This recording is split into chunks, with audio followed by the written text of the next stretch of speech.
El cristianismo es el producto de acontecimientos históricos que podemos datar y estudiar.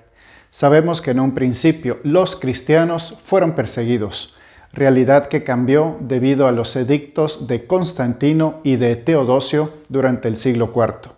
Pasó de ser una religión de minorías y sin derechos a convertirse en la religión oficial del Imperio Romano. Si a esta etapa histórica, saltando unos cuantos siglos, hasta llegar al Imperio Carolingio, le agregamos estos detalles, notaremos que el espacio religioso y político se fusionaron en la ideología imperial.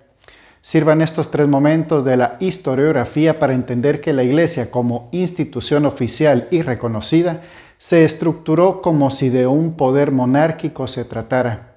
Fue la religión única y absoluta, perdurando incluso después de la Reforma Protestante.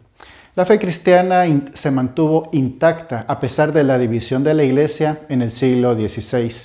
Si avanzamos un par de siglos en el siglo XVIII, en Francia y en el resto de Europa, tenemos el movimiento cultural e intelectual que llamamos Ilustración, donde se partía del uso de la razón y la lógica para interpretar el mundo y renovar las estructuras, cuestionar todo lo que parecía absoluto. Así pasamos del teocentrismo al antropocentrismo.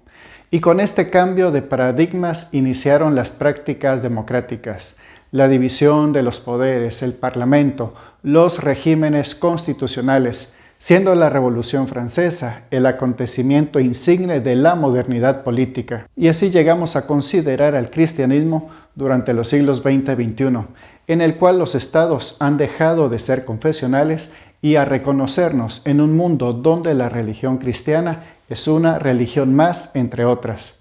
Aquí afloran las consideraciones personales acorde a la formación religiosa, filosófica e histórica de cada uno. Sin intentar imponer un criterio, Dios es cada vez menos evidente a nivel social y político. El decirse creyente ya no es un acto masivo, y las instituciones que antes eran confesionales han dejado de serlo.